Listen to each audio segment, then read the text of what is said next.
Hello students, hope you all are fine. Students, welcome to this video which is based on the explanation on a beautiful poem from your Honeysuckle book, and the name of the poem is Beauty. This poem, very famous poem, is written by E. Sure. Sure. She is a very famous poetess, American poetess, who is a famous writer for different poems, different books, well-known writer, well-known poetess. And in this poem, she speaks about beauty. When I say beauty, I hope it will be understood by you. Now, when we talk about beauty, what do we really refer to? What do we really talk about? Beauty, just in a very simple way, you can say beauty is about something that looks very good, very magnificent, very nice. Whenever there is a beautiful thing around us, it makes us feel happy. It makes us very satisfied. It makes us feel very good about it. It can be any type of beautiful thing. Not only thing, it can be a beautiful person, it can be a beauty of nature, a natural beauty. It can be any beautiful thing. Now students, let me tell you, something which is beautiful for one person may not be beautiful for the other person. Now, why I'm saying this? My way of looking at things may be a little different from someone else's view of looking at things. I may consider one particular thing as beautiful, whereas the other person may not find it so. So, beauty depends on the thought of the person, how we think about something. Let me tell you students, there are two types of beauty. One is the outer beauty, which is external beauty. We can see that beauty around us, a person who is so with beautiful looks, nature, very beautiful, some very beautiful thing, all this comes under external beauty. And students, when we talk of internal beauty, we cannot see that beauty, but we can feel it, we can understand it, we can get the sense of it. When we discuss this poem, it will be clear to us about both the types of beauties here. The poet describes both in this poem. Let me read out the poem to you. Beauty is seen in the sunlight, in the trees, the birds, corn growing and people working or dancing for their harvest. So the poetess says that beauty is seen. Even the sunlight seems to be very beautiful. The view of the sunlight is also beautiful. The trees, the birds, beauties of nature. The birds chirping on the trees and the green trees. If we have a view of that scenery has beauty.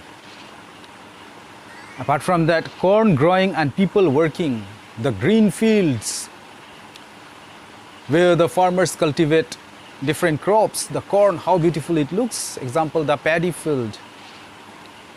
These days, if you visit the village areas, you will come across lots of rice fields, paddy fields, greenery, and the plants are of the same height up to a far distance. How beautiful it looks.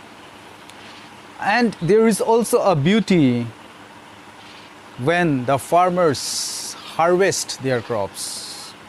When they harvest their crops, you will find an expression of happiness on their faces, and that is very natural because a farmer works day and night for that happiness which he feels when he harvests his crop.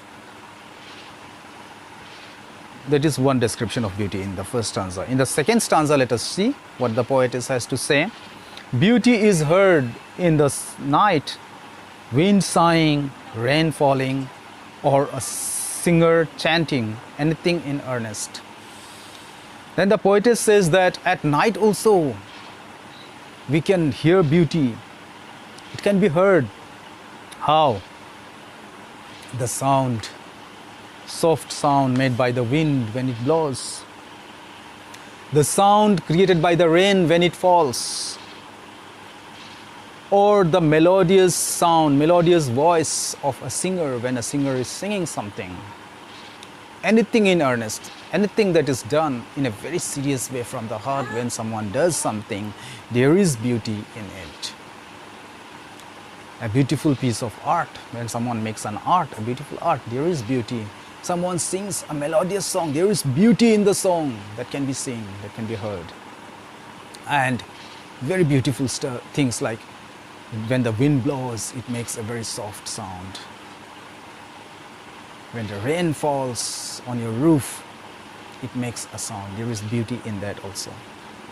As I told you, it depends on us how we view it, how we think about it. Simply for others, it might be just rain falling, just wind blowing. But if we have the ability to realize, to understand the beauty in it, then only we can see it as a beautiful thing. Then the last stanza talks about, now the first and second stanza talks about external beauty. In the last stanza, the poetess speaks about internal beauty. She says that beauty is in yourself. Good deeds, happy thoughts that repeat themselves. The poetess says that we don't need to go here and there looking for beauty. Beauty is in yourself, within us. How? Through our doings, not through the works we do. Good deeds. When we do some good work, for example, when we help out a person who is in need, that may seem just a very ordinary thing, but it gives us satisfaction, it gives us happiness, and there is beauty in it. Happy thoughts. If I don't make my mind dirty by thinking about all the wrong and evil thoughts, and there is beauty in it. If my thoughts are good, if the words I speak are good, there is beauty in that. That repeat themselves. These habits, it's not just for show off, like one day I'll act very nicely, everyone will praise me. No, it should continue with us. No, it should continue like that. That repeat themselves in your dreams, in your work, and even in your rest. This habit should be continuous.